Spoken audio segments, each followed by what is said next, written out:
மகர ராசிக்கார அன்பர்கள் அனைவருக்கும் எனது அன்பான தமிழ் புத்தாண்டு நல்வாழ்த்துக்கள். நான் உங்கள் ஆஸ்ட்ரோ சின்னதுரை பிலிமிசி கூத்தூர் பெரம்பலூர் மாவட்டம்.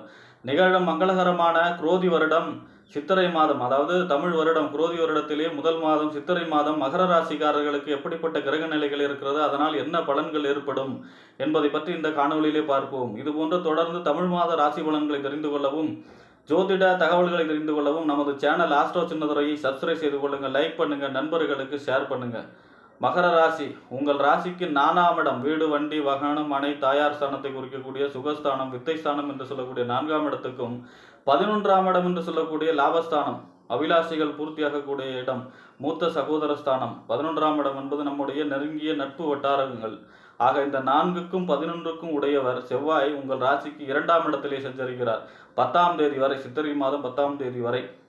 ஆக சித்திரை மாதம் 10ஆம் தேதி எப்பெல்லாம் இந்த 2-11 சம்மந்தப்படுதோ அப்பெல்லாம் பொருளாதார சம்பந்தமான வளர்ச்சி இருக்கும். 2-11 சம்மந்தப்படும் பொழுது அது மட்டுமல்ல, 4ஆம் இடத்துக்கும் அவர் தான் அதிபதி. வீடு, வண்டி, வாகனம் இதன் மூலமான வருமானத்தை கொடுக்கக்கூடிய அமைப்பாக இருக்கும்.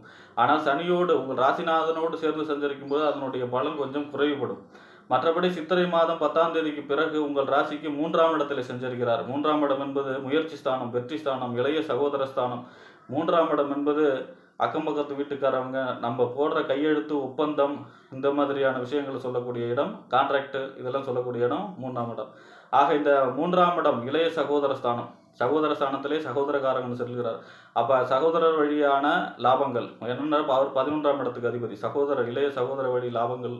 அடுத்ததாக 4ஆம் இடத்து அதிபதி 3ஆம் இடத்துல சஞ்சரிக்கும் பொழுது முயற்சிகளிலே வெற்றியை கொடுக்கக்கூடிய வெற்றி ஸ்தானம். 3ஆம் இடம் என்பது வெற்றி ஸ்தானம். ஆக வெற்றியை குறிக்கக்கூடிய வெற்றி கிரகம் செவ்வாய், வெற்றி ஸ்தானம் 3ஆம் இடம். ஆக வெற்றியை, எந்த ஒரு முயற்சியிலும் வெற்றியை கொடுக்கக்கூடிய அமைப்பாக இருக்கும். அதே போல மூத்த சகோதர வழி லாபம், சகோதர வர்க்கத்தால் லாபத்தை ஏற்படுத்தக்கூடிய அமைப்பாக இந்த செவ்வாய் சஞ்சரிக்க போகிறார் இந்த 10ஆம் தேதிக்கு பிறகு. அடுத்ததாக உங்கள் ராசிக்கு 5ஆம் இடத்து அதிபதி, 5ஆம் இடத்து அதிபதி 11ஆம் இடத்து அதிபதி, 5ஆம் இடத்து அதிபதி 10ஆம் இடத்து அதிபதி. 5ஆம் இடம் என்பது புத்திஸ்தானம், புத்திரஸ்தானம். 5ஆம் இடம் என்பது பூர்வ புண்ணிய ஸ்தானம், தந்தை ஸ்தானம் 5ஆம் இடம். ஆக இந்த 5க்கும் 10க்கும் உடையவர். 10ஆம் இடம் என்பது தொழில், புகழ், அந்தஸ்து, கௌரவம் இதெல்லாம் குறிக்கக்கூடிய இடம். இந்த 5க்கும் 10க்கும் உடையவர் யார் என்றால் சுக்கிரன். சுக்கிரன் உங்கள் ராசிக்கு 3ஆம் இடத்திலே உச்சம் பெற்று சஞ்சரிக்கிறார் 11ஆம் தேதி வரை. ஆக உச்சம், அதாவது 5ஆம் இடத்து அதிபதி உச்சமடைவது சிறப்பான பலன். அதே போல 10ஆம் இடத்து அதிபதி உச்சமடைவது சிறப்பான பலன். ஏனென்றால் தொழிலிலே மேன்மையை கொடுக்கக்கூடிய அமைப்பு. 10ஆம் இடத்து அதிபதி உச்சமடையும் பொழுது புதிய தொழில் தொடங்குவது, தொழில் சம்பந்தமான வளர்ச்சி கொடுக்கக்கூடிய அமைப்பு, நமக்கு புகழ், அந்தஸ்து, கௌரவம் உயரக்கூடிய நிலை. அதே போல 5ஆம் இடத்து அதிபதி உச்சமடையும் பொழுது பிள்ளைகளால் லாபம், நம்மளுடைய சிந்தனை மிக தெளிவாக இருக்கக்கூடிய அமைப்பாக இருக்கும். ஆனால் இந்த 11ஆம் தேதிக்கு பிறகு உங்கள் ராசிக்கு 4ஆம் இடத்துல செஞ்சிருக்கிறார். இதுவும் ஒரு சிறப்பான நிலை தான். 4ஆம் இடம் என்பது சுகஸ்தானம், வீடு, வண்டி, வாகனம், மனை, தாயார் ஸ்தானம். சுக்கிரன் தான் வீட்டுக்கு அதிபதி. அதாவது சமமா நிலமா இருந்தால் அது செவ்வாய், அதுக்கு மேலே இருக்கிற வீடுக்கு காரகத்துவம் வந்து செவ்வாய், சுக்கிரன். இந்த சுக்கிரன் 4ஆம் இடம் தான் வீட்டுக்கு வீடு ஸ்தானம். ஆக புதிய வீடு கட்டுதல் அல்லது புதிய வாகனம் வாங்குதல், வாகனக்காரகனும் சொகுசு வாகனத்துக்கு அதிபதி சுக்கிரன் தான். புதிய வாகனம் வாங்குறது, வீடு கட்டுறது, கிரகப்பிரவேசம் பண்ணுறது, வீடு சம்பந்தமான சுபகாரியங்களை செய்வது, அல்லது நீண்ட நாளாக விற்காத இடங்கள், இதுவையெல்லாம் நல்ல விலைக்கு விற்கக்கூடிய அமைப்பாக இருக்கும்.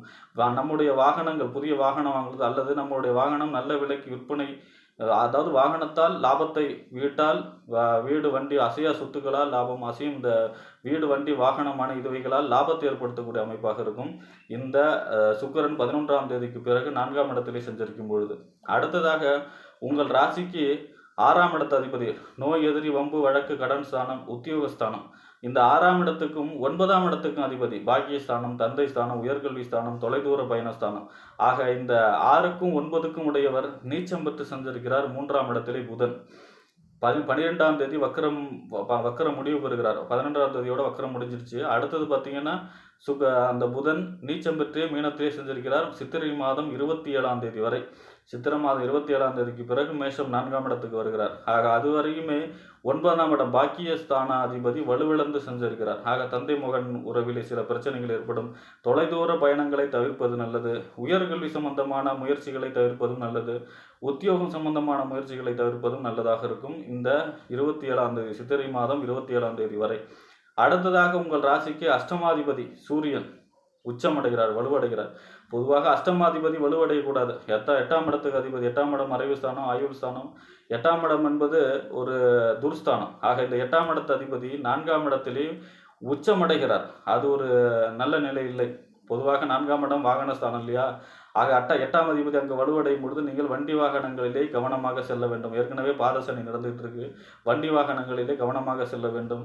நிலம், இடம் சம்பந்தமான பிரச்சனைகள் ஏற்படுவதற்கான வாய்ப்பு இருக்குது. அக்கம்பக்கத்தில் அது சம்பந்தமான விஷயங்களிலே கவனமாக இருக்க வேண்டும். நிலம், இடம் சம்பந்தமாக பிரச்சனை ஏற்படக்கூடிய வாய்ப்பு இருக்கிறது. அதே போல் வண்டி வாகனங்களிலே கவனமாக செல்ல வேண்டும் இந்த மாதம். ஏனென்றால் சூரியன் அஷ்டமாதிபதி 4ஆம் இடத்திலே உச்சமாகி சஞ்சரிக்கிறார். ஆனாலும் சித்திரை மாதம் 18ஆம் தேதிக்கு பிறகு குரு பார்க்க கோடி தோஷ நிவர்த்தியாக குரு பெயர்ச்சி உங்களுக்கு மகர ராசிக்காரர்களுக்கு மிக மிக மிக அற்புதமான பலன்களை தர இருக்கிறது. ஆக குரு பெயர்ச்சி 18ஆம் தேதிக்கு பிறகு குரு பார்க்க கோடி தோஷ நிவர்த்தியாக அனைத்து அதாவது சூரியனை கண்ட பனி போல் விலகி மிகச் சிறப்பான பலன்கள் ஏற்படும் மகர ராசிக்காரர்களுக்கு என்று கூறி விடைபெறுகிறேன். நன்றி, வணக்கம்.